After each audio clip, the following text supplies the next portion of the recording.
And on that note, I think that we'll get started.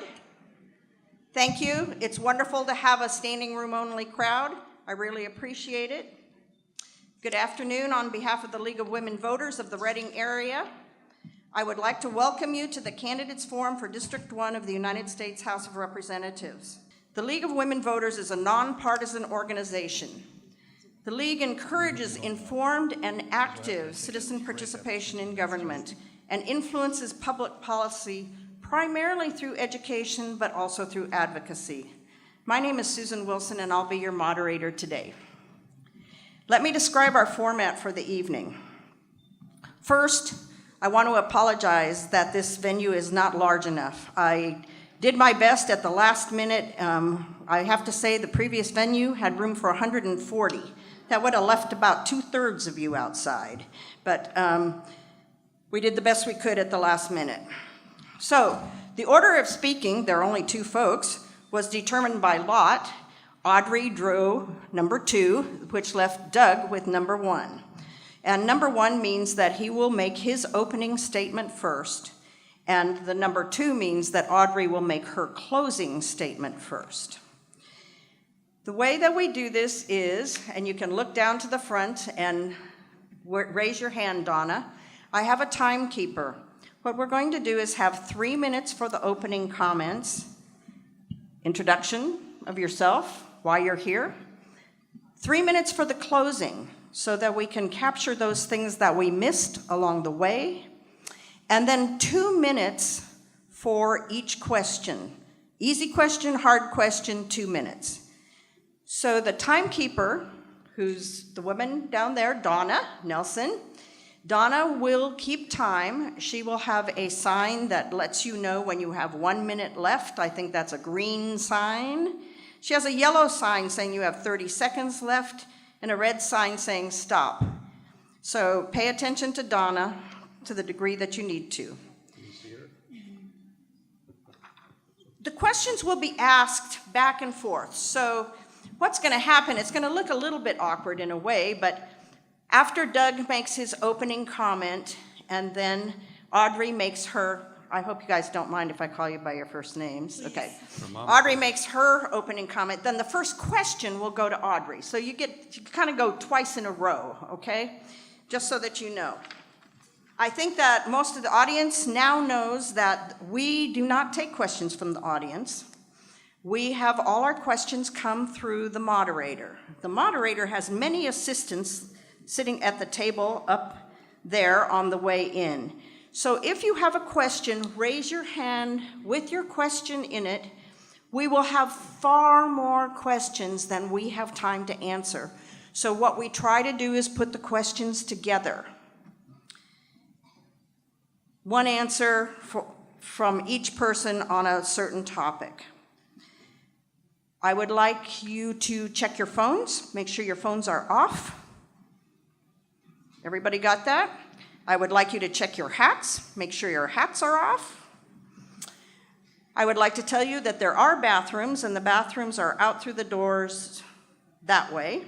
I don't do right and left very well. I could introduce all the ladies from the League, but I think you'll figure out who they are. They're the ones scurrying around with white cards in their hand. So, but special thanks up here in the front to Emily, who's doing Facebook Live for us, to Donna and Patty, who are doing the timing. Now, you have seen probably several cameras and several people with photo equipment. 1224 Action News is here. The Shasta County Arts Council is here. The Shasta County Arts Council is doing the Facebook Live, and they will be posting things on YouTube. Everything will be available from them at 8 o'clock tomorrow night. Audrey Denney's videographer is here. Doug LaMalfia's videographer is here. Nevada County Media is here, and this is a group that used to be known as Nevada County TV, so thank you for joining us. We have photographers and reporters from Chico, from Siskiyou County. So we have quite a bit of coverage, but I want you to remember that the This district, District 1, is a very large district. This district covers, and I'm sure you all know this, Butte County, Lassen County, Modoc County, Plumas County, where I understand you all will be tomorrow, Shasta County, Sierra County, Siskiyou County, and Tehama County. Most of Nevada County and part of Glenn County and part of Placer County.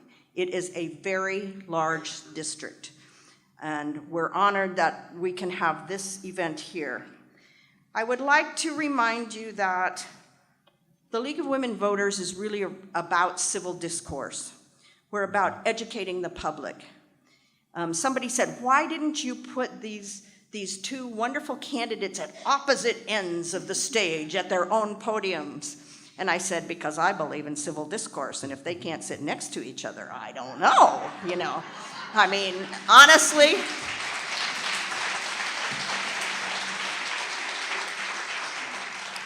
So I'm expecting the same from you. We're all here because we want to hear what they have to say.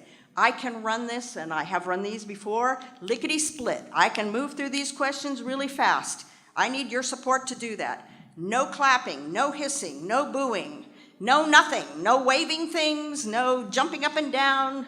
Stay in your seats, listen, hear what they have to say. Does that work for you two? Works great. Yeah. Okay. And on that note, let's get started. So, this would be the last clapping. Just saying the last clapping. Doug, would you please go ahead? May I, before we start, Yes. Ms. Denney and I, we came up with a bipartisan resolution. Could we ask that those lights be turned down about 30%? I was wondering if you might feel that way. I'm a little beleaguered by the lights myself. And no, there goes Lewis. He's got us covered. Thank you, Lewis. Y'all can still see us, right? So, all right, that improved a lot. It's going to be hard on the camera people because they were all set to go, but. Well, they can run for Congress then, huh? All right. All right, go. All right, well, thank you. I'm Doug LaMalfia from Richvale, California. I'm really thankful to the League and for this format, for making the effort to put this together and finding a venue that would fit just about everybody. This worked pretty well. And also, thank all of you for taking your time on Sunday afternoon and come be part of the civic process. Really appreciate it, and we hope to have a good informative discourse here.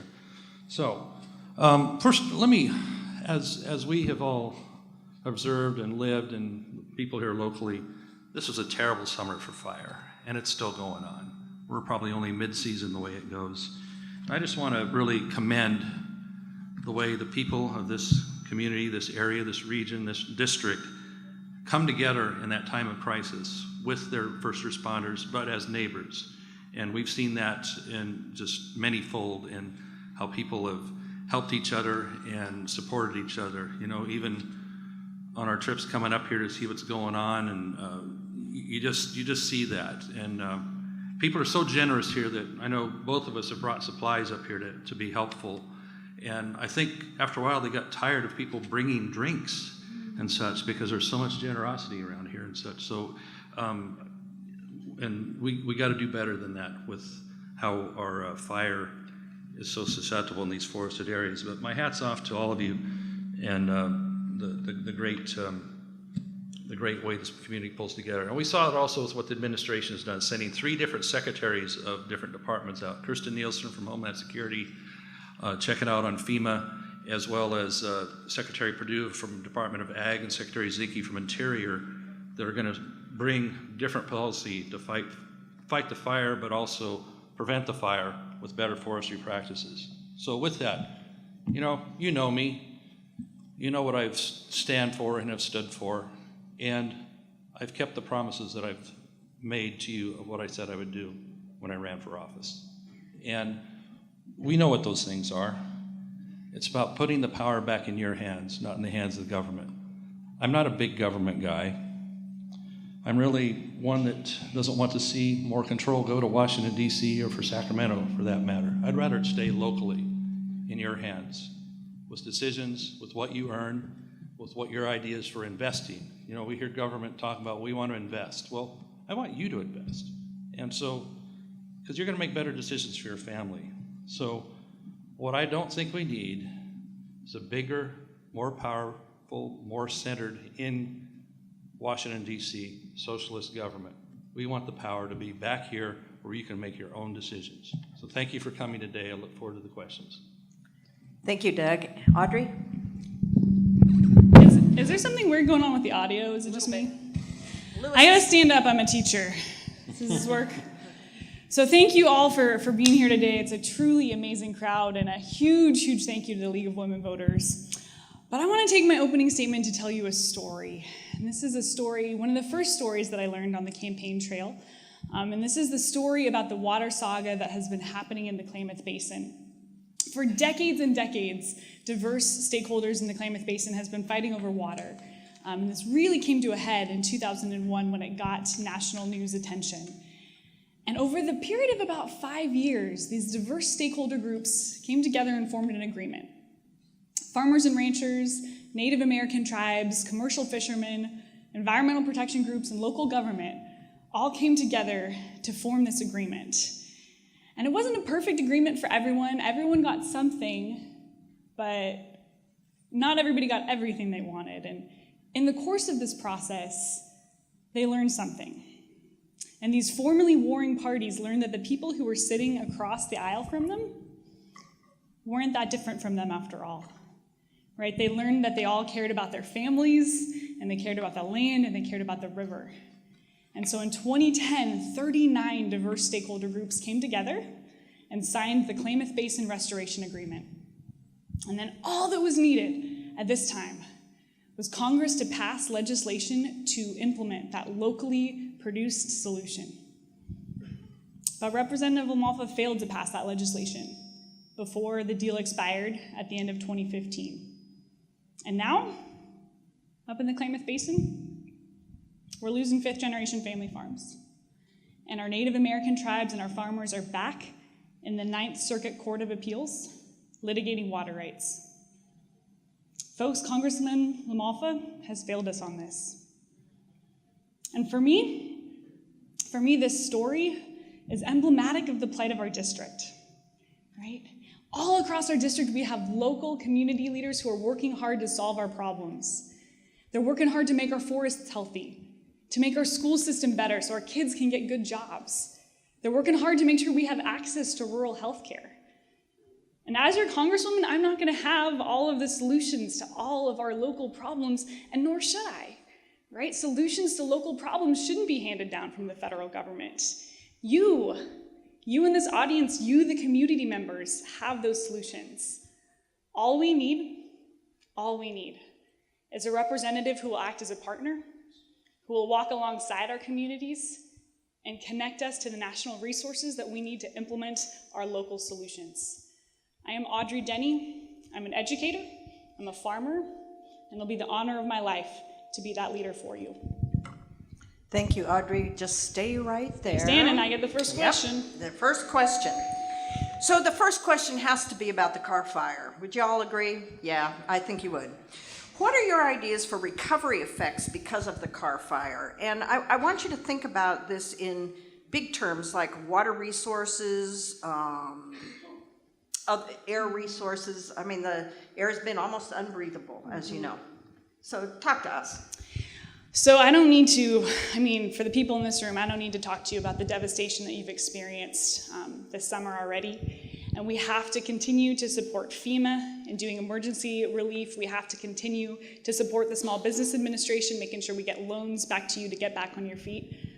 But folks, the way that we recover from this is we make sure it never happens again. I'm looking out here and I see at least 6 people I know in this room that have lost everything. And those people say we have to make our forests healthy so this doesn't happen again. And the congressman might tell us that it's environmentalists or it's red tapes that are making us so vulnerable. But the fact of the matter is our forests are so unhealthy and these ecosystems are so unhealthy because of a complex system of factors. The answer to making our forests healthy we have locally. Because our Klamath forests look different. The Karuk tribe has an amazing integrated natural resource plan up there. The folks up in Quincy have the Quincy Library Group and their plan for making their forest healthy.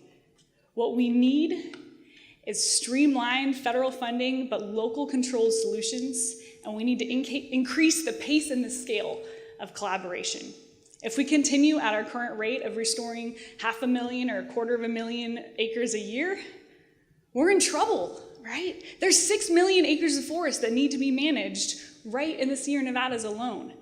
And so by using innovative integrated models like they're doing in Tuolumne County with a master stewardship agreement with the U.S. Forest Service, we can rapidly increase the pace and the scale of these management efforts to make sure that this doesn't keep happening. Thank you so much. Doug, same question. Sure. Well, we know the short-term problems are to help people immediately recover from the devastation they've lived with here in this Shasta County area where we have three fires converging. I mean, how maddening is this with the Carr fire, the Hers fire, and then the Delta fire, shutting down I-5 for several days at a time. That's an incredibly important artery from the Mexico border to the Canadian border. I mean, how can we have this happen for much longer? It's devastating to the economy and inconvenient for everybody that has to be rerouted through Bernie and McLeod and wherever else. So that said, in the short term, we need to find solutions, working with FEMA, helping people get back on their feet immediately. Unfortunately, with what it takes to get permits and find land sometimes to build new homes, or what it takes to clear off the properties that have been burned, people might be displaced for a year, maybe a year and a half. Now, some of your leaders from the city of Anderson approached me about an issue they need to have help resolving. If we can get this done, if we can help with some USDA grant money on this particular issue, we can have already available lots that have been vacant since 2008 with the downturn in the economy, kickstart right away and get people probably 6 to 8 months in their homes sooner by using some of these undeveloped lots and kickstarting the process. That's one small part of it. But big picture, long term, we're not managing the forest the way we need to do it all. Now, in Congress, you're going to see some phony billboards and stuff that says certain things, but actually we increased the budget to U.S. Forest Service so they can do their activities. We also separated out the emergency funding they need because they are having to draw from their everyday funds to do the emergency funding for fire suppression. They've been fighting for that for quite a while. Myself and bipartisan effort with Mr. Garamendi and Senator Feinstein finally were able to get through legislation and funding so their emergency funds doesn't gobble up all their day-to-day operational funds that would do timber harvest and permitting, et cetera. So the long-term solution lies getting out in the forest and getting the job done of thinning. Thank you, Doug. Stay up there. The next question is, how are you and your team working to capture the votes of younger people? And we're defining younger in this group as 30 years or less. It still comes down to opportunity that this country stands for, has always stood for.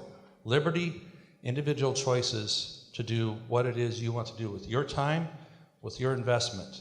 And it would be sure nice if they didn't have to come out if they chose to go through college, a 4-year degree, or longer, or less, with this choking debt they have to deal with that basically hampers their ability to get started in life. If they want to go on and invest in a small business, or they get married and soon want to buy a home, they have this choking debt around their neck that it doesn't help. And so what happens? Well, we can give more Pell Grants, we can do more loans, but we find the universities are jacking up the rates in unison with the more availability of credit. So we got to do something to address the actual cost of going to school, going to college or trade school or whatever it is that the student chooses to do. So they have options to come out and they're not intimidated by the price of going to begin with. That would be extremely helpful. Congress was able to do legislation just 3-4 years ago to kind of tweak the price of financing on that, but it isn't enough. We need to get that price down more, but we also need universities to be responsible for addressing what students really need in the areas, in the courses they need to go out and be competitive in the broad world there. So with that, I'm all about what America's about, with opportunity. I don't think people really need to be have their hand held and all that. They just need to have the equal opportunity. For those that need a little bit of hand up and a boost, we're there for it with some of the financing and things like that help. But they need to have something to come home to. That's why I'm fighting, so that in our rural communities, we have a timber industry, we have a mining industry, we have something that they can come home to instead of having to leave our small towns in this district, like I'm from, like Reading's a small town, Anderson's a small town. We want them to have the opportunity here, not have to go somewhere else in a high rent area where they're not going to be happy. That's the opportunity. Thank you. Audrey, same question. And it was how we're getting young people involved? Yes. Okay. Doing that by 3 ways. By talking about the things that they care about. Student debt, jobs, the environment, climate change. First way. Second way, giving them ownership in the process. Ownership in their actual democracy, right? We've got 8 college interns this semester. We had 7 last semester. And they're responsible for rolling out all of our youth engagement strategies, all of our voter registration strategies. We're meeting them where they are, where we can find them, at voter registration bar crawls. We're showing up to where they are to engage them in the process. Folks, in the third way is we're reminding them that they actually have a chance to make a difference. They're disillusioned and they're disenfranchised because they feel like they don't matter. They feel like they don't exist. But when we walk up to them and we prove to them that their vote matters, that their voice matters, because this election is going to come down to a couple thousand votes, and they could be those votes, man, that gets them excited. And then we find ourselves in situations where I found myself a couple weeks ago, where I got a second $1,000 donation to my campaign from a downtown Chico bartender who had to pull money out of coffee cans that he had stashed around his house, because he believes in this mission. He believes in what we're doing. He believes every single person is inherently equal in worth and dignity, which is what this campaign is about. So we're getting people involved, we're getting young people involved by reminding them that they matter. And I see a lot of young people in the crowd today because of that. Thank you. Hold on to that microphone. I must say there are about 5 young people sitting right outside the store right here. Okay, keeping it local, do you support raising Shasta Dam and building additional dams to store water? If raising the Shasta Dam would make it rain more, I'd be all for it. As it is, the 18.5-foot raising would cost $1.3 billion and yield us 51,000 more acre feet for water deliveries. That's 0.7% of the annual water deliveries from the Central Valley Project. And to put that in perspective, that amount, 8 times that amount of water was saved in 3 months in the summer of 2015 by urban water users. Raising the Shasta Dam is a colossal waste of taxpayer resources. It's against the California state law. It violates the Wild and Scenic Rivers Act, and it would submerge some really, really important cultural heritage sites for the Winnemem-Wintu tribe. Other projects that I would definitely support. Folks, we are looking down the pipe at climate change. We need more storage. We need off-stream storage. Sites Reservoir, while there is no perfect place to put a new reservoir, Sites Reservoir would get us 800,000 acre feet per year and build in flexibility into our water system. As our snowpack's gonna start melting at different times with climate change, we need more storage. But we also need to focus on recycling. We need to look at desalination. That word is really hard to say.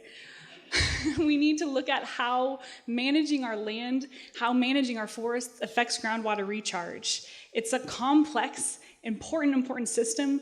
We absolutely need more storage, but raising the Shasta Dam isn't the right answer. Thank you. Doug, same question. Shasta and Sites. Well, I've been a longtime advocate of building Sites Reservoir, and finally we're turning the corner with you, the voters. By and large, have supported the Proposition 1A, that was just a few years ago to fund.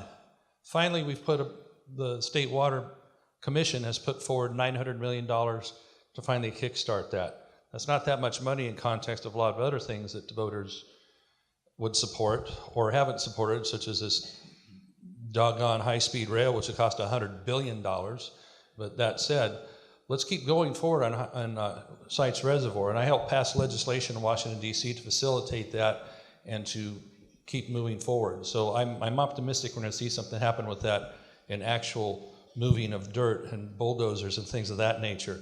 On the raise of Shasta Dam, what I've listened to is the locals say that if this happens, please look out for our local interests. And the money's already been put aside to get started on that. They're up there drilling core samples in the dam to make sure that it has the integrity to raise that. Now, conceptually, we need more water storage everywhere. But if this project is going to happen with 18.5 more feet, which would actually cause 600,000 more acre feet to be storable there, you know, that's, some people believe, one of the easiest projects you can do. But what I'm concerned about is what does it mean to the locals around the lake as well? The people that own property, the people that have the resorts and the marinas and all that are an important part of the local economy. And so we've met, we've talked about this, and I've gotten assurance from important folks at the Bureau of Reclamation and higher up that they're going to be made whole should this come to ultimate fruition, so that they have an opportunity to be in business at the higher level, at a new location, whatever it is in their particular situation, because this is a very important local economic structure, okay? So if we have additional water, it really doesn't benefit us up here per se, but what it does do, if we build Sites Reservoir, if we have more in Shasta, it takes the pressure off of us when there is a drought to come after the water we already have in a lesser number and have them come take it from us. So, thank you. Thank you. Same question, Audrey? Well, I do. Oh, no, Doug, you got another question. I'm off kilter here. Okay, what are your thoughts on, we're going to talk about the Postal Service here. So several different things. Restoring the solvency of the Postal Service, restoring local overnight mail delivery, keeping our rural post offices open and not closing them.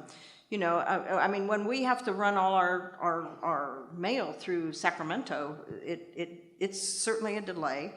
And the inconvenient hours, well, and retaining 6-day delivery. And is it even a practical idea, all these things? Well, it's been practical for many, many years, hasn't it? Now, what is the, you told me to stay in the light here. Okay. Yes, I did.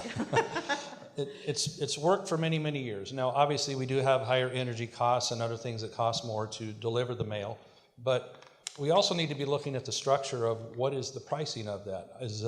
Is Amazon getting too cheap of a deal to deliver their stuff? Are book rates and others for heavy packages? I think those structures are too low in price. The first-class mail, more or less, is a break-even or a slight profit. So let's adjust what it is to have it be like any other enterprise, because you sure don't have FedEx or UPS or anybody else that delivers doing it at a loss. They have it figured out on whatever their package is, whatever their size is, to be profitable. That's what they have to do. Every one of us, when we leave the house each day to go to our respective jobs, we hope to come home with a little more than what we left with. That's what earning is about. So the post office needs to be freed up to be able to do that. They also have a very onerous retirement package that requires 75 years worth of looking out into the future on that, which is unique to any other federal issues. So we've talked with many of the postal workers about that, and it's hard to get things through Congress sometimes, but we have to endeavor to make the Postal Service be able to continue to work in that manner, because it is extremely important in communities like ours and districts like this, which we have dozens of post offices in every little burg up and down each county. And, you know, they used to be kind of a meeting place. You go get your mail in the morning, you see your friend, and maybe go have coffee at the cafe, but it's kind of a central communication point. You see who's having a yard sale, who lost a dog. Those are just the kind of little things that are the things that don't get talked about as much, but the importance of the post office and having that, because, you know, I got to give them credit.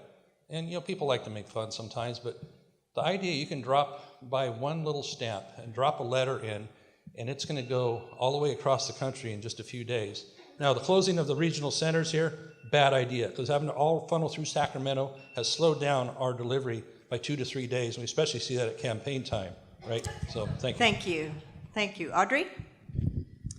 So the Postal Service was one of the things when I launched this campaign that I knew nothing about. I knew that it was the only place that I could go in and pay money to walk out with nothing, but that was basically the extent of my postal system knowledge. And then I met a woman named Ruth on the second day. I know a lot of you in here know Ruth, but on the second day after I announced my campaign, she had me on the cell phone and she was running me through everything I needed to know. And by getting to know her, I have learned, folks, that our postal employees are some of the most overworked and underpaid and underappreciated folks who work for the federal government. And we absolutely need to be investing in personnel resources, but also investing in system resources. The increasing competition that the congressman mentioned by places like FedEx and UPS is really, really challenging, and it's challenging our post office. Making sure that we elect a representative who doesn't take corporate donations from entities like FedEx and UPS, I think is important. But I also think it's really important to make sure that we're innovative and we're creative when we think outside the box in terms of things like postal banking, where in our rural communities, when we're so remote rural, we don't have the opportunities to have banks. If our post offices could also act as with some banking services, that would add more solvency to the institution, that would give our local communities more access to things that they need. And so I think it's absolutely an issue that we all need to be paying more attention to. I know it's not the first thing that comes to mind when you think about issues facing the district, but it's a very, very important one. And I'd like to just give a shout out to all the hardworking people at the post office, especially Ruth. So thank you. Thank you. And your next question is about immigration. We knew that one would come up. Yeah. What ideas do you have to solve the immigration situation at the Mexican border? So our immigration system is completely out of alignment. We have federal laws that contradict state laws that make challenges for our local law enforcement. And this is a complex problem, and we've been trying to get bipartisan immigration reform passed since George W. Bush was president. Folks, the congressman had 10 years in the state legislature and 6 years in DC to be part of the solution to this problem, but he hasn't been. He's been part of the problem. And we need a secure border. We need protections for our agricultural workers. We need to make sure that asylum seekers have the chance to go through the rule of law process to see if they actually qualify for asylum. And we need to make sure our law-abiding immigrants who live in this country are taken care of as they continue to invest in our economy. Send me to Washington, D.C., and let me help be part of the solution to this problem. Thank you. Doug?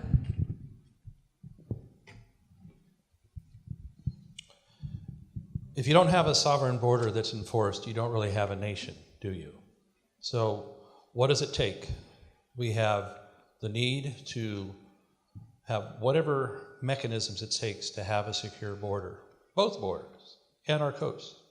So what that means on the southern border, which is usually the topic of conversation, is that some combination of whatever you want to call it, fence, wall, patrols, technology, surveillance that would keep our border secure. But you know what we have in those fences? We have gates with well-oiled hinges that welcome people that want to immigrate legally, that want to seek work permits legally. If we don't have legal immigration, again, we have nothing, and we have chaos.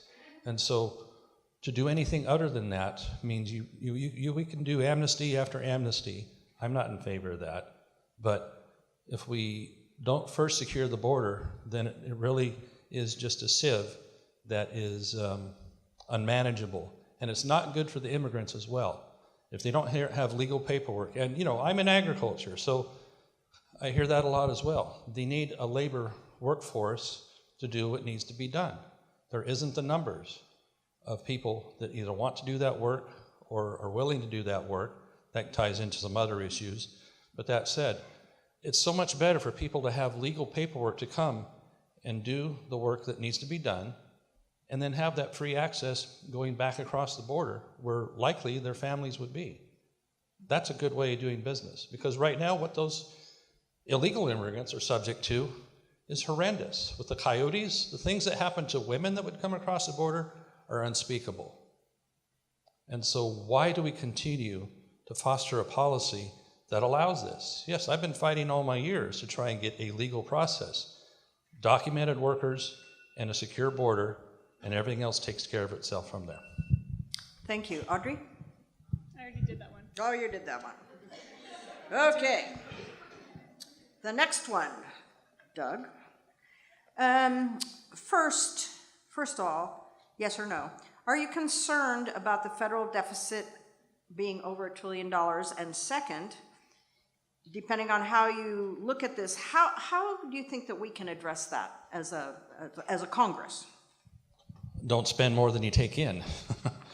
That's what we have to ultimately achieve here. Yes, it's a great concern that we're somewhere around 21 trillion, well, 20 plus $1 trillion in deficit. I mean, how many zeros is there in $1 trillion? It's ridiculous. So, but when we are in DC putting together budgets and appropriations, there's two sides to every issue there. We've had some good fortune to lower the deficit in an individual budget year by quite a bit, but then some of the put-off spending or put-off reforms start kicking in and the number wraps back up. And so we're in a bad way on that. So my deal is I don't want to leave to next generations this continued deficit spending. And we can work our way out of that by this strong, robust economy we're seeing right now. 4.2% GDP. I understand one of the Federal Reserve units thinks it's going to be 4.7. We're seeing unemployment as low as it's been since the summer of love, right? Back in the late 60s. And so we have the indicators and the things going in the right direction to have the strong economy. If we can hold the line on spending, we will finally meet that goal of no more deficit spending in individual budget years, and then we start eating into that horrendous national debt, because that's a terrible legacy to leave for our next generations. And if we see an increase in the interest rates by any significant number, then the cost to service that debt will eclipse pretty much the rest of the discretionary part of the budget we have. We won't be able to do the things we normally ask our federal government to do because they're paying off debt service. We have to tackle this. So a strong economy is going to help us get out of that.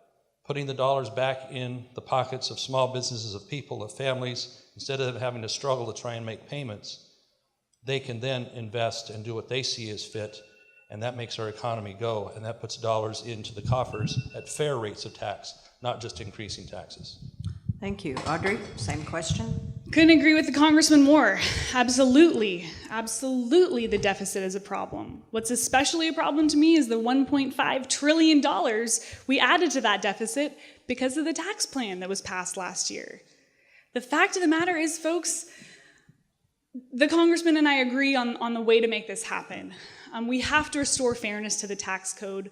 The tax plan that went through was a massive tax giveaway to the richest among us and corporations. They were supposed to create more jobs with that money. They were supposed to invest, but they bought back their own stocks. They didn't increase workers' wages. The people around here, we're not feeling this supposed booming economy. We are struggling. A quarter of the people in this district, and I'm assuming in this room, rely on Social Security to make their ends meet. The tiny amount of Social Security that you get. And Republican leadership in the House has already said that passing this tax bill to address this new $1.5 trillion added onto the deficit, they're going to cut your Social Security benefits and your Medicare benefits. It's already been said. Folks, we have to restore fairness into the tax code. They threw us a bone with the tax bill. I mean, you'll hear the number, maybe $2,000 for the average Californian family. But the fact of the matter is, corporations and the richest among us took home the whole cow. And we have to restore fairness to the tax code. That's how we attack the deficit. Thank you. Hold on a second. There are 2 empty seats in here. There's one up here, and there's one in the back. Could you raise your hand, the one in the back up there? So let's find 2 people who really need to sit down who are out there in that audience. One up here and one in the back. And one over here. So that's 3. Thank you. Okay, Audrey. Down and to the right, we've got one. Or you're right, my left. Stage left? No, I don't know. That way. Theater was never my thing. That way. You like the pointing, huh? So, veterans, big issue, disabled veterans and veterans. I mean, not every veteran is a disabled veteran. What are we going to do to support those veterans? You'll be hard pressed to find an issue closer to my heart than veterans issues. Couldn't be more proud of my dad. He's a Vietnam vet at age 19. He was accepted to 2 different colleges, but he signed up to go to Vietnam. He was shot down twice in the line of duty. He earned 43 Air Medals of Valor and a Distinguished Flying Cross for meritorious service. And folks, it took him 36 years to get all of his benefits. 36 years because of the backlog. He's 100% disabled. 70% of that is with PTSD. And the life-saving services of the Veterans Administration is the reason that I still have him. And it is my core belief that we have to provide our servicemen and women support when they come home. We have to train them again how to be civilians. We have to help them get jobs, make sure they find housing. We have to make sure that their mental health care is just as important as their physical health care so we can make a difference on the horrifying veteran suicide statistics that we see. 22 a day. We don't do this. We don't do this by privatizing the VA. We do it by fully funding and fully staffing the VA and making sure that new innovative programs to train our servicemen and women how to re-engage in civilian society are there. I commend the congressman's efforts on getting us new VA facilities in the district, and I hope to see much more of that in Congress in the future. But folks, patriotism doesn't belong to one political party. We all in this room are patriots, and I'm so grateful for the veterans and the servicemen and women in this room. So thank you. Thank you. No clapping. You'll make Susan mad. They don't care, but I care. Doug, same question. Well, for me, I was 8 years as a state legislator where we had little say in doing that and doing anything to help our veterans on a meaningful way. But as a federal one, when we took office, immediately we jumped to work. My staff does stellar work on helping individual cases. We have a lot of cases, probably 50% of our calls to our district offices have to do with a veteran trying to seeking help and trying to get through the maze that a lot of times is the VA. Now, the VA serves a lot of people very well, but when you hear about the backlogs and the phony numbers and the long waits and the phony wait lines and all that sort of thing, we know a lot more needs to be done. I think we're moving in the right direction. The Veterans Choice Act is something we passed to say, veterans, we understand you don't want to wait in line wait for months to get an appointment because you're having chest pains. That's kind of an immediate issue, all right? And so we don't want you to have to travel. Some of them, like up in Siskiyou County, will have to get on a bus at 3 or 4 in the morning, a van, and go all the way down to Martinez or someplace to get a simple checkup, a simple test of some sort, instead of being able to do it locally. The Veterans Choice Act gives them the option, and we've been able to force actually being able to use it. So you can go to your locals and get that test done to get that immediate attention. But still use the VA when you want to. So we've increased the funding to VA. We have sought to put newer facilities in, but you know what you really need? You can have a building, but you have to have doctors in it. And that's where they've been lagging, is hiring the doctors, hiring the staff it takes to actually serve the veteran. I had one case that my staff, again, they're stellar on helping get this done, but a Shasta County veteran that had waited 30 years to get attention on this. I finally had to personally walk his paperwork to Washington, D.C. because it wasn't getting through Oakland, where they were losing stuff and piling it in a file in the basement. And when I took it to Washington, D.C., I had to take not 1, but 2, but 3 stops to get somebody to accept the paperwork. And this is from a congressman, for crying out loud. A lot more needs to be done because our veterans deserve it. Thank you. Okay, hang in there. The next question is about healthcare, and actually I'm going to ask you 2 or 3 questions about healthcare, but this one is, How do we develop a health care plan that is affordable to all? What can we do? Well, And I want you to think about medications, physicians, special services, all those things. Well, all means a lot of different things depending on your income level, right? And so it depends on what the particular person's needs. Some have much lesser needs, some have greater need. So in order to try and somehow level that playing field, what doesn't get talked about much is what drives the cost of medical service. We don't talk about that much. Instead, we're trying to paper it over with government funding, some sort of, whether it's government-issued insurance or what have you. And I don't think that's the way to go. What we've seen with Obamacare is that the promises of $2,500 per family instead saw most people's premiums that had insurance over double. That's not success. We see doctors and other people that are in the healthcare providing field get so discouraged that they retire, they drop out of the field. How are we going to get new doctors to come into the business there when they spend more time doing paperwork and hassling with that stuff instead of being able to see the patient? And that's what the patient wants, is a personal relationship with their doctor so they actually know them from visit to visit what's going on with them. So it isn't going to be the government through single payer, if you want to call it that, or Medicare for all, because we're seeing that hasn't been the solution with Obamacare. We need to get back to that doctor-patient relationship and a streamlined process for people to pay for their health care with insurance they choose, with choices that they can afford. For young people, they want probably just basic bare bones coverage.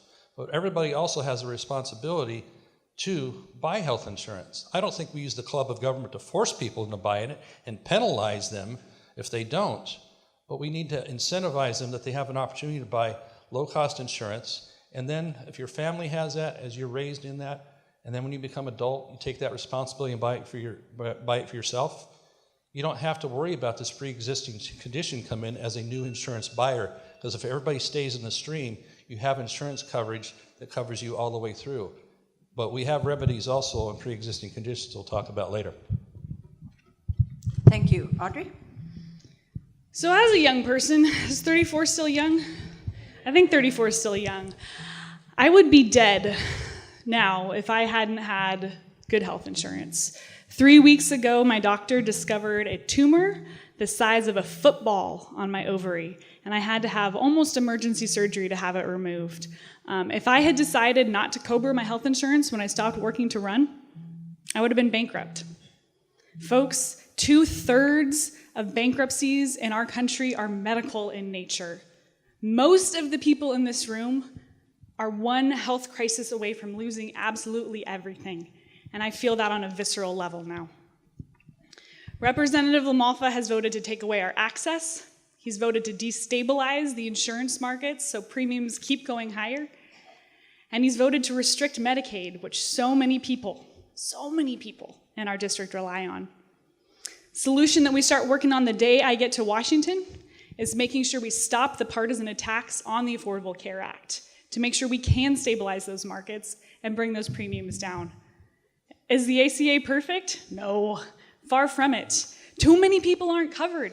Insurance premiums are still out of control. I was talking to a farmer in Scott Valley who has to pay $4,000 a month to insure his family. That's outrageous. There's a lot that we have to do, but we have to be driving towards a system where everyone is covered, where people don't go bankrupt, and where we get the quality of care we need. And that starts with holding insurance companies accountable for providing all 10 of our essential healthcare benefits, providing guaranteed issuance, making sure everybody gets it, protecting us from pre-existing conditions limiting our healthcare. Folks, those are the things we need to happen at a federal level, and I really hope we get a rural health question because we've got a lot of ideas around that too. But the fact of the matter is we need healthcare, we need affordable healthcare, everyone needs it, and we need it now. Okay, hang on to that. No clapping. So we have, I got you, Susan. I like this lady. No clapping. I like rules. Okay, so we know that the United States has an opioid epidemic going on. Mm-hmm. How can Congress help states and local communities address that epidemic? Yeah. So important. Folks I was up in Modoc County, and I was meeting with the undersheriff up there, and he told me his 44-bed jail is completely full of people who need treatment, who need addiction treatment, who need mental health treatment that shouldn't be there, right? Modoc County, Alturas is set with it's got generational poverty and generational addiction. And we need to treat it like the public health crisis that it is. All of our current policies focus on the aftermath of this epidemic, but we need to be looking at the prevention, right? Also in Modoc County, I was meeting with a superintendent of schools, and he told me that he had kids coming into transitional kindergarten at age 5 that had already been verbally, physically, and sexually abused by addicted parents, by parents who are suffering. And the community, in the form of the school, has to come in and has to take care of those kids and make sure that they can become productive members of our society, right? But in order to do that, that superintendent needed to hire a caseworker. He needed to hire a psychologist. And the secure rural schools funding we had didn't give him the flexibility to do that. So there's a lot we can do, making sure that we protect Medicaid, where so many of our residents get addiction treatment, get mental health treatment through, making sure our federally qualified healthcare centers are up to snuff, and really, really making sure that we're working to untangle the snarl of addiction issues, mental health issues, and adverse childhood experiences. Thank you. Doug? The House of Representatives lately has passed several pieces of legislation targeting this opioid problem. Indeed, it's a scourge on all of our society, but especially prevalent here in the North State as well. And so if we can allow these programs to work and see the results on that, then I think we can see these numbers start to go down. They're not just numbers, they're people, we know that. And so we had a recent opportunity to go up to Plumas County, where they have an innovative program there, their local officials there, that the problem they started with was a horrendous amount of people with opioid addictions, the number of overdoses, the percentages are just beyond belief what they're dealing with up there. But they're innovating up there in Plumas County, and it could serve as a model for a lot of other areas, because what it is rural concerns. It's a lot harder to get and deliver rural health services because you know the dynamics. Strengthened rural economies is a big part of that, having the dollars flow back where they used to come from. We talk about secure rural schools where, that's actually, unfortunately, a government program that is replacing the timber industry. Now we're watching all this timber burn up everywhere. That industry used to put the money in the pipeline to help local governments operate and provide opportunity for people to be employed instead of being home depressed, where they turn to drugs like this, where you see domestic violence. So all these things are interrelated. All of them are intertwined. But what we've passed in the House of Representatives, along with a really good mental health bill a couple years ago, as these flower, we hope to see the results. But obviously in the short term, it's still difficult. So we have to continue the battle. And there's also the balance there where way too many opioids are being prescribed. It's so easy to get that it's ripe with abuse. But on the other hand, we have to make sure people that actually need them and deserve them do get them. So there's a balance there. Thank you. Where am I? Doug, next question. We're still on the medical stuff. So currently in Chico, no general practitioners or pediatricians are taking new patients. My allergist just announced she's retiring. There are no other allergists in the area taking patients. What can the Congress do to help states, local areas, fix the doctor and nurse shortage that we're experiencing in Northern California, for sure, in your district, but also in other districts in the United States? Well, a very short answer is make doctoring fun again. I mean, with the onerous regulations that people have been in the medical industry have had dumped upon them with coding and all the different paperwork they have to keep track of instead of talking to the patient, they're looking down at a piece of paper the whole time. And the regulatory load that doctors feel doesn't make it where they really want to be in the field. You see early retirements. So let's put the incentive back in to want to be part of the field. So we have the doctors and the nurses. And that's part of what we did with the American Health Care Act, is to release some of the onerous, difficult regulations that cause them to not want to be in the field. That's really number one. Because if you don't have new doctors coming in, going through many years of medical school and practice, then we're going to be in a bad way. And so for nurses, they can be very well paid, but if they don't want to get into the field because of nursing shortages and the difficulty it is to have enough staff to do the job, then we're not going to be successful. So we have to incentivize. We have to make it where they want to come into the field, and that the regulatory load upon them, the cost of doing business, the cost of going to college and going to medical school, we keep having to address that once again, because it's a deterrent for people to want to enter the field. So we've had, locally, we've worked with local issues to be able to have what was called the federally qualified community health centers and the teaching health centers, which is a graduate medical program, to have people come back into our rural areas and learn their way locally. And this really helps the rural healthcare system a lot. We worked closely with that, and we've had very grateful partners in that with establishing and strengthening that. We've had that legislation a couple of times since I've been there to go through and keep it funded and keep incentivizing it. So that's how we're going to help on the rural end, but it really comes down to the federal government doesn't have the answer. It's going to come back from people being incentivized to want to get into the field. Thank you. Audrey?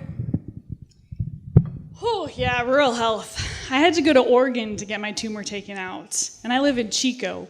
What? That's crazy. Our entire district is a health professional shortage area. You can look on a map. It's all purple. Most of it is a medically underserved area.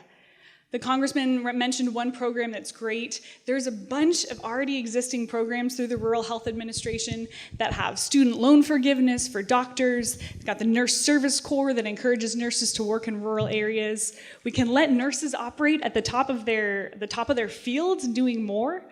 We can train community workers to be community care workers. We can train up our EMTs to do prevention work and not just respond to crises.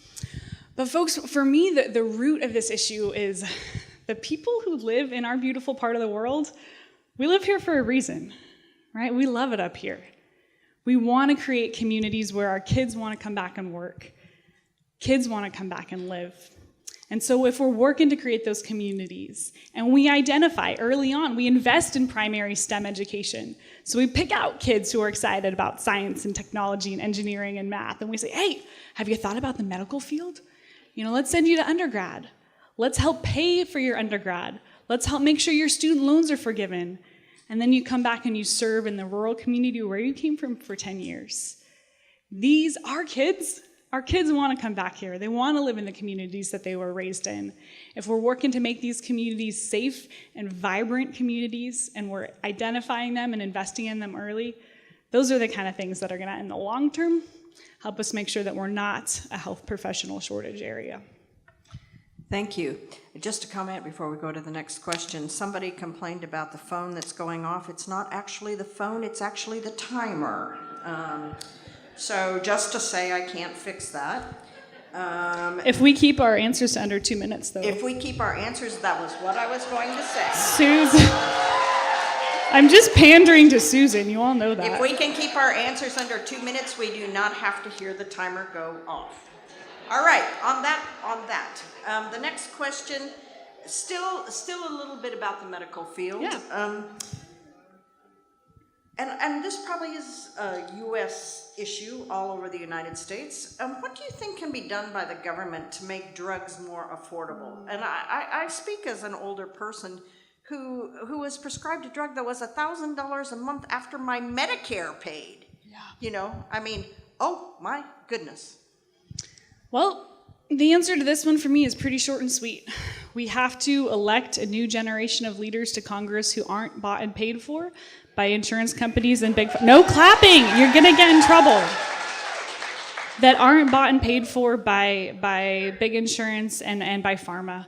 Folks, as long as the people who represent us care more about the profits of those companies than they do about the regular, everyday Americans who are living in our districts, we're going to see EpiPens that cost $600. We're going to see my acne medication that costs $200. I only bought it once. But this is, folks, we have to get a new generation of leaders who refuse to be bought and paid for. And then we have to allow Medicare to negotiate with them. This has got to be a top priority. Drug costs are increasing exponentially every year, and you, the people in this room, are feeling the brunt of that. Thank you, Doug. Part of the problem is when the cost of bringing a drug to market for some of the really high-tech, amazing drugs that we do have, it might take $1 billion to $1.5 billion for the research, for the time, the 10 to 12 years to get through an FDA process to get that amazing heart medicine or whatever the type might be to market. And then, how many of you watch the news and you see one ad for a drug where they talk about the drug for about 10 seconds and they spend the next 80 seconds talking about all the ways it's going to kill you? Yeah. Now, I can't stand watching or even listening to those ads. So maybe less ads might be one thing, or at least don't have to have the lawyers have to do all that disclaimer. Because you know what? At the end of the day, you and the doctor are going to decide anyhow. You don't need a commercial to tell you if you take this drug or not. But that said, FDA makes it very difficult to bring one to market. And then we have other countries getting away scot-free riding the backs of our patents in this country. The patent is very valuable on when that drug has come to market, gone through all that rigorous process to get there, and yet other countries can sell it for a few bucks versus what we have to pay here. Those other countries, we need to set up a process where they have to pay a bigger proportionate share to enjoy the same things that are innovated here. In California, there's a large industry in Southern California that innovates this. And that way, we can have the affordability that people want and deserve to have these amazing chemicals brought forth so they can use them in order to stay alive, to stay in less pain, or just to live ordinary lives. And so the process really means, on the regulatory side, the cost of bringing the drugs to market and have other countries not be able to get off getting them so cheap just because they have regulations that say, well, we import these American drugs, we're going to tell you how much you can charge for them. Thank you. Watch that timer. So the next question is almost on the same lines, but slightly different. One of the groups in the United States that is most faced with poverty is older adults. And so I'll define older adults as those people 62 years and older. How are we going to manage our Social Security system, our Medicare system, so that we can take care of those people who have put a lot of money into the system as well? Well, the cornerstone of that is, first, we don't touch Social Security for people that are already in the system or near it. But we do have to be very sober about how it's going to be sustainable long term. We see that in not that many years from now, it's going to go upside down with the number of people that are paying into it versus those that are drawing from it. It's going to be in a bad way. And so we have to determine that the benefit is sustainable long term so that people that are counting on it will not find themselves having the rug pulled out from under them that are already in the system. But it also means that people, the younger generation, they don't have any faith that the Social Security system is going to be there for them when it's their turn. And so what options should they have? Should they have an option to be able to go their own direction with investing in their own 401ks? There's other entities that are already exempt from being in the Social Security system. Maybe there should be a broader one. But still, we have to keep maintaining the flow there so that those that are in it and are counting on it aren't left short. So it's really, I know it's like a third rail issue when you talk about it. Oh my gosh, you're going to take Social Security. And then we hear, again, I get hit with that when we talk about doing anything in Congress where, we talked about the Tax Reform Act. Well, that must mean you're going to take it out of Social Security. Nothing could be further from the truth. It doesn't touch it in any way. Now, what it means is that people are going to have more dollars in their pocket from keeping their money to begin with, and we're seeing the economy rebounding in a strong way because of that, because they're investing, small businesses are investing, and people are seeing $2,000 to $2,500 more they're keeping in taxes, as well as the people they work for are giving bonuses, are giving raises, and they're bringing jobs back home. So that's the positive. So if we can keep the positive flow going on that, we can continue to fund Social Security and work our way out of this problem we have, because we should not be tapping into that. And the amount of debt that's been taken by the federal government over the years is actually shameful out of the Social Security system. Thank you. Thank you very much. Audrey? So folks, we have a duty. We have a duty as Americans to protect the most vulnerable among us, especially our seniors. Social Security has reduced elderly poverty from 35% in our country to 10%, but we still have a lot of work to do. A quarter of you depend on Social Security. Currently, under the system right now, it'll be solvent for until 2037, and that, as the congressman mentioned, concerns me as a young person, right? There has to be something we can do. And guess what? There is.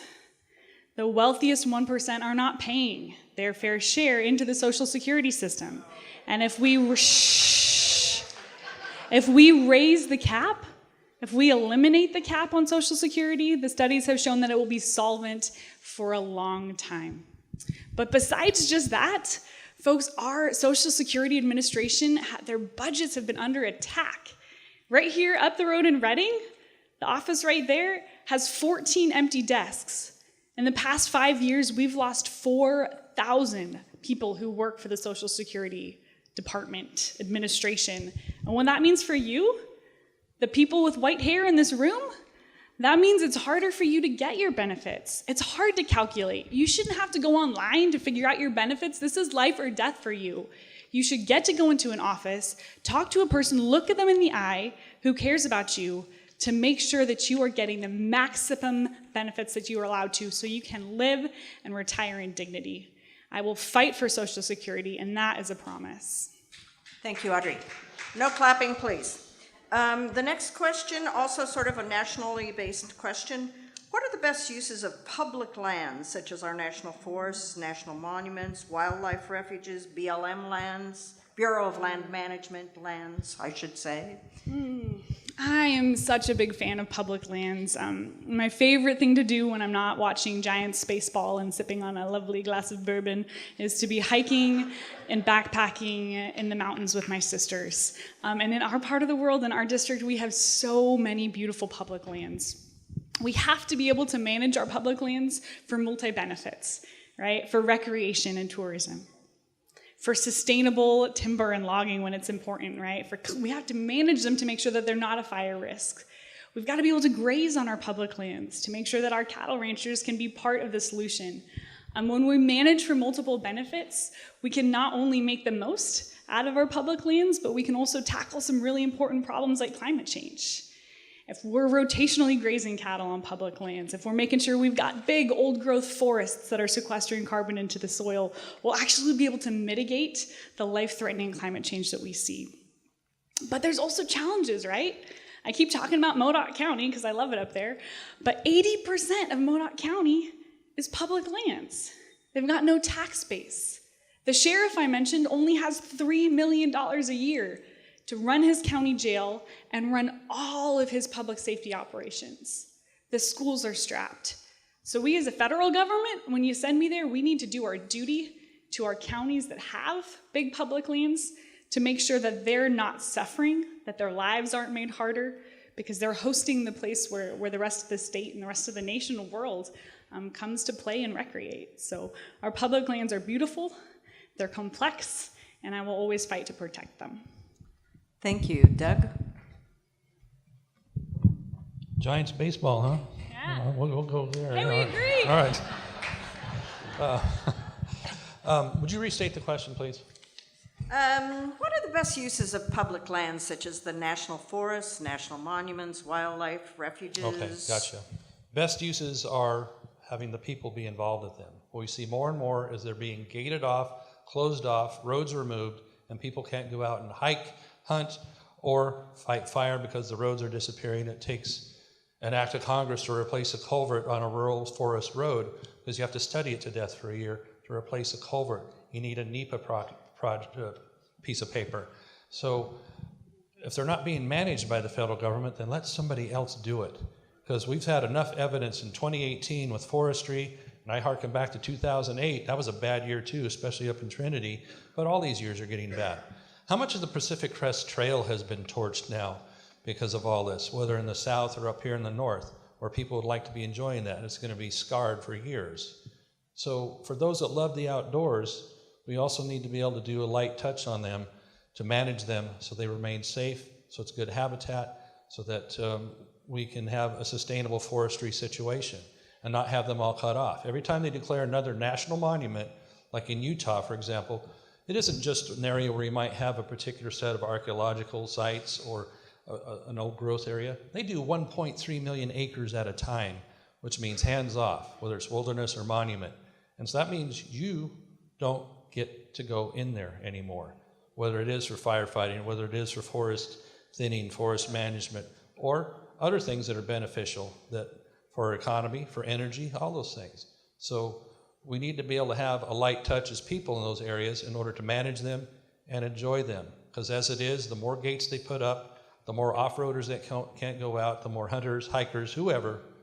It's just taken away what belongs to the people and put it into the hands of few that aren't managing them well in many cases to begin with. Thank you. The next question, do you accept the scientific consensus that human activities contribute to climate change, yes or no? And what should we be doing to combat what we do appear to have substantial climate change? Well, do you want to solve the question for, is climate change cyclical? And what percentage of it might be caused by human activity versus cycles anyway? So when you want to talk about the amount of CO2 and pollutants that have been released by nearly 1 million acres of forest burning just this year in California versus the efforts we're doing by getting in a tinier and tinier car and driving less or being forced into living in communities where you have to walk to work, even though we live in a spread out area up here. That's what comes out of Sacramento. That's what comes out of Washington, D.C. when you talk about things like, Agenda 21 or things like these other issues that are coming with forcing people to how to use their property, how to manage their land, how to build the next buildings. Because we don't even have the land these days to be able to build new homes because it's so highly regulated. So it's highly frustrating for people to have to conform to something that really is a moving target. And so when they say it's a consensus, it's not a consensus. But what are we going to do about it? What are we going to do about the effects of that? Are we going to build water storage as temperatures do get warmer in the cycles they do? Are we going to manage the timberlands as those temperatures, if they do change in a natural cycle? Or are we going to do nothing about it? So far I'm seeing a lot of nothing. It's been very difficult to make up for the lack of snowpack when it turns into rain instead and the water all rushes out because we don't have places to store it. And when our forests, as they become more and more overcrowded with too many trees per acre, creating in essence kind of their own drought because there's too many trees per acre in conditions that might be cyclically getting warmer, we're not doing anything about that. So I don't accept that it comes down to us all having to pay more taxes and that burden being placed on families to have to pay more taxes for them to dribble away in Sacramento or Washington. Thank you. Audrey? So even if we stopped using all fossil fuels today around the world, in the next 100 years we would still see life-altering climatic changes. Folks, this is so important. We can't grow cherries in Butte County anymore because we don't have enough chill hours in the winter, right? We're experiencing the most intense tropical storms and hurricanes and we've ever seen. Our forests are burning in larger fires that are hotter, creating their own weather than we've ever seen before. The scientific community has come to consensus about it. What do we do about it? California's cap and trade program has shown that we don't have to do either or. We don't have to stop climate change at the expense of the economy. California's economy is the 5th largest economy in the world. Every year, cap and trade program gives us has the potential to give us $2.5 to $5 billion to combat climate change. Some of my maybe most favorite projects to talk about that we can do involve land management, involve how we sequester atmospheric carbon into the soil, because it's not enough to cap emissions. We have to start actively working on carbon drawdown. And we can, as farmers and ranchers, be on the front line of this. We can keep our soil covered. We can reduce tillage. We can make sure that we're investing in storing our soil carbon. I got 30 seconds. When I get talking about carbon sequestration, it gets weird. But we can make federal policies like California's Healthy Soils Initiative that are actively working to mitigate our climate change, that help farmers be more profitable. And we can do the same sorts of programs in our federal forests. So there's a ton we can do on this. I've worked a lot in climate change mitigation, and I would love to talk more about all you with specific policy things, but my time's up. Okay. But your time isn't really up It's starting on my turn. We actually only had one question about international affairs, which of course is part of the job. What is your view on the Israeli-Palestine conflict?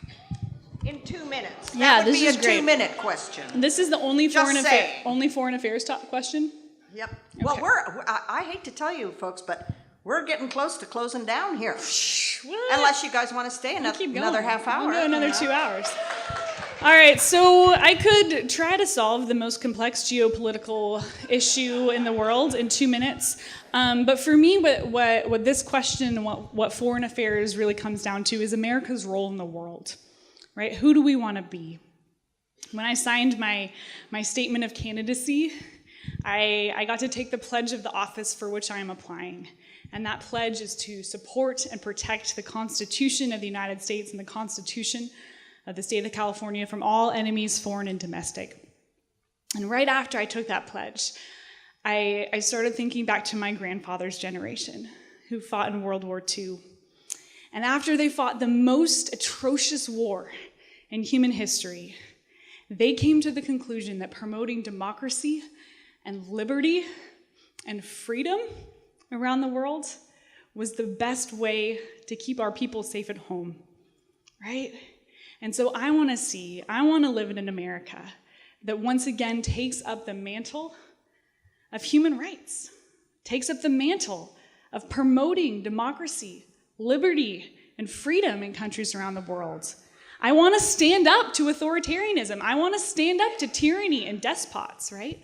I want to fully fund our State Department and make sure they are on the front lines of diplomacy. I want to make sure that we're using all of our economic might and weight to ensure democracy and freedom around the world.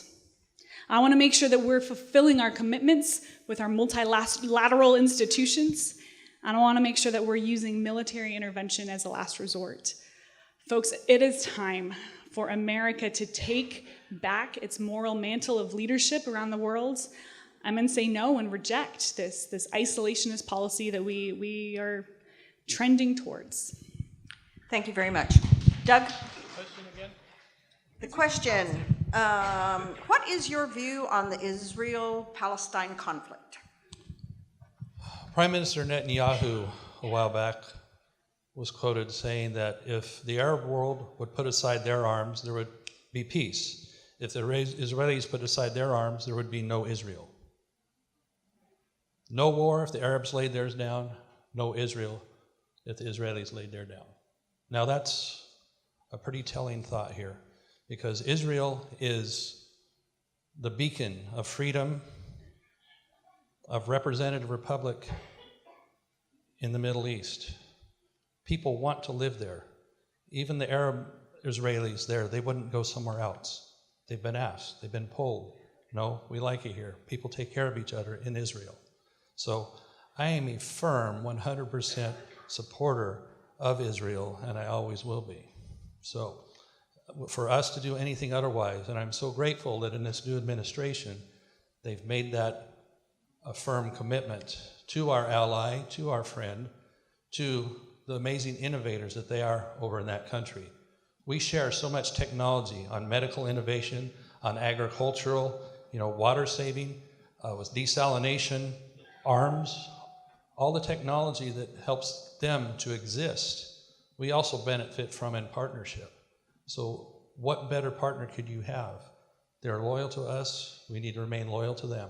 Now, can a peace solution be found? Well, if both sides want to come to a table and actually achieve that peace, which can be done actually fairly simply by not launching rockets into a free country that then, after they're done picking up, actually helps the other side with patching up their people with medical supplies and sending them aid and all that sort of thing. What is the reward Israel has had for deeding over the Gaza Strip? And why would they give any more over when their avowed motivation by time's up. You know where I'm going with that. Anyway. Thank you so much. Folks, we're going to run over just a tad this evening. This is the last question, then we'll have closing. And the last question is, tell me how you plan in the next 2 years to be available to your constituents. That's a good question, isn't it? Yeah. Well, I see I'm going to have to put some new tires on one of my vehicles there to get around the district. But that's I think, been one of my hallmarks, is that we are very visible and available in the district to get around and see people. Well, if people can behave, right? So we all ask for a positive civil discourse when we meet with people. And one-on-one in small groups, it works out pretty well. Yeah, I hear the laughing, but the town halls haven't been so productive sometimes. I used to really like to do them a lot, and we'll try them again. But if people don't want to be civil, then you're not going to have that kind of discourse. But that said, my staff, my team is very available, as am I, as much as the 2,538 United Airline miles allow twice a week. But I come home just about every single weekend to be with my family and with my constituents. I think it's important. And Washington, D.C. is a great place, but it ain't that great all the time to be there all the time. And it really comes down to representation is being in proximity to the people.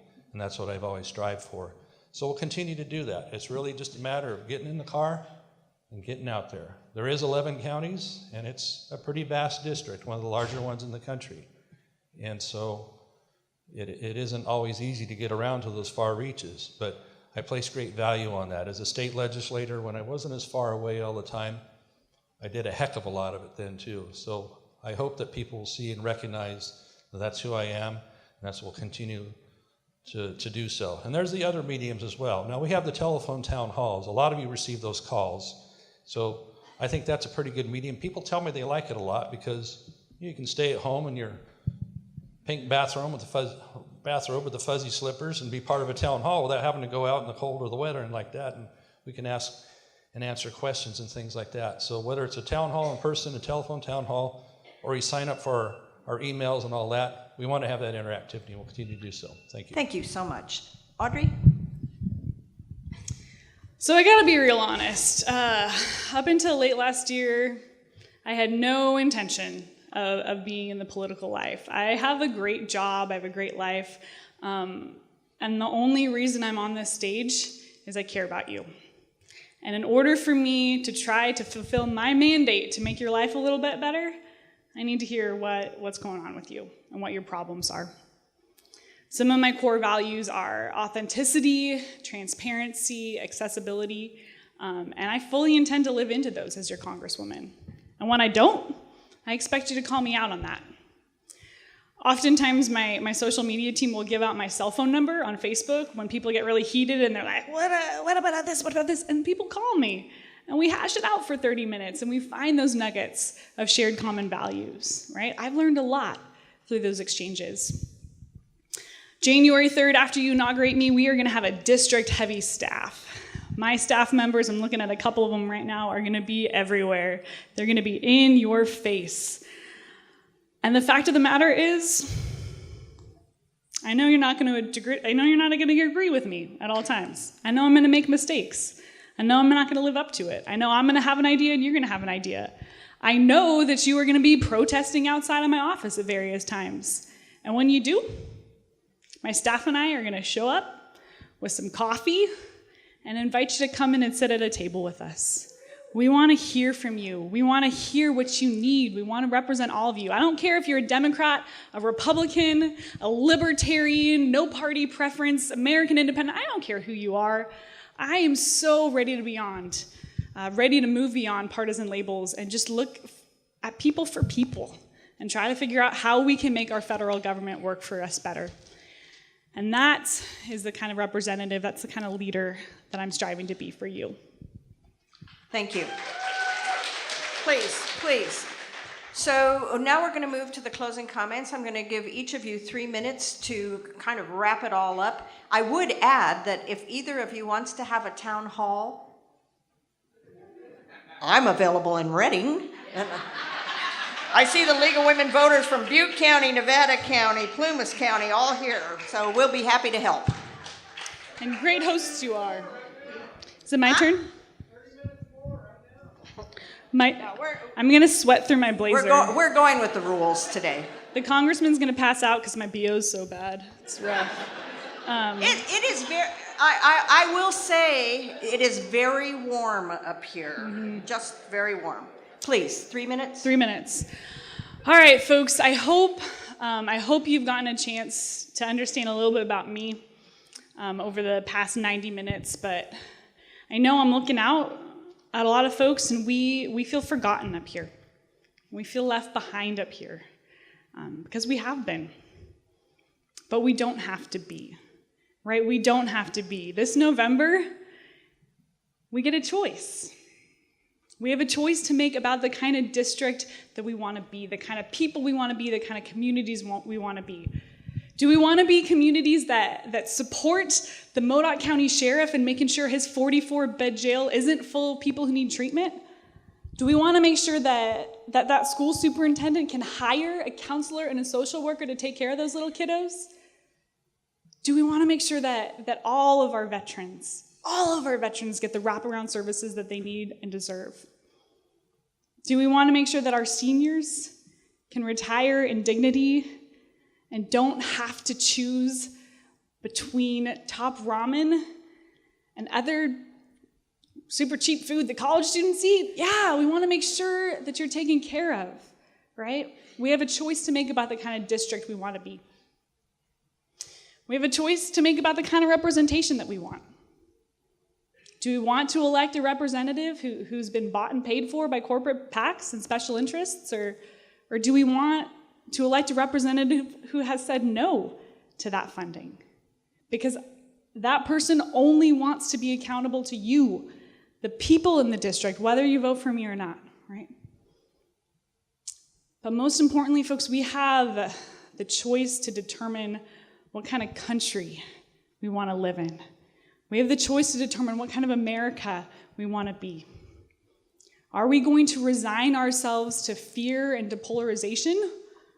Or are we going to lean into the best of American ideals, our highest aspirations of our founding fathers and mothers, that make sure we're promoting liberty and democracy around the world, right? That make sure we're taking care of the most vulnerable among us and making sure that we are providing equality and justice for all. Thank you. You may clap.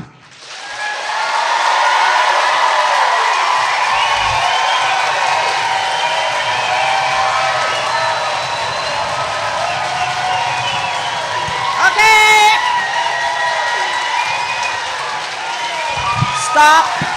Stop now. Thank you. Mr. LaMalfia. That was a good Nixon pose there, Susan. Yeah, I like it. All right. Well, again, thank you for attending here tonight and doing your civic service as well and seeing what we are about. You've had a chance to hear from both of us, and we see some overlapping thoughts, but we see some different thoughts as well. And mine comes back to is that I think the opportunities that make this country great came from individuals innovating and groups innovating and not coming from Washington, D.C. or Sacramento, yet another heavy hand of government. And when you get to have a chance to define for yourselves what it is you wish to do with what you've earned, which we know that's hard to earn and it's hard to keep. And I think about that all the time as government spends and spends and spends, because this comes from the sweat of your brow. And so we have to be good stewards with your resources, whether it's your money or our natural resources or our people resources. So we need to defend our borders. We need to defend our interests as a nation. We need to stand firm with our allies, whether that's NATO, Israel, Japan, etc., and project the strength that America always has done around the world that has waned in recent years until now. As your representative, it's been an honor for me. If you choose me again for 2 more years, we'll continue to redouble that effort, because what matters most to you here in this part of the state is that, yes, we are outgunned by the urban areas. We feel it all the time. We have very few representatives in this part of the country compared to the other part of the state with the urban areas, and that's kind of the same all across the country. So we have to battle to have our rural voices heard. And I stand for and represent that rural voice in Washington, D.C. And I want my voice to be magnified beyond just one member of Congress. And I think we accomplished that, working in partnership. I said as a member of the Ag Committee, Natural Resource Committee, and the Transportation Committee, all things that are key elements to what we need to have improved and make our part of this district stronger. Now, we've seen an amazing rebound to the economy and the numbers of unemployment lower nationally, but we haven't quite seen the full effect here. Yes, there's more money in your pocket here locally. Things are starting to happen, but I want it to reach the far areas of all of our district here, the small towns, so we have those opportunities. So again, it's not what government can provide, it's what we can allow ourselves to do, because the answers don't always come from government, but it comes from one people united under God. Thank you. Thank you.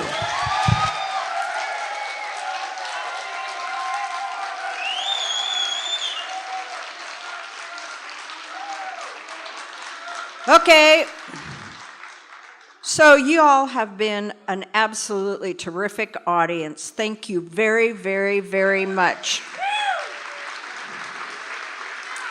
You have made my job easy today, and I have to say I came in here with trepidation. Big hand for both candidates before you leave.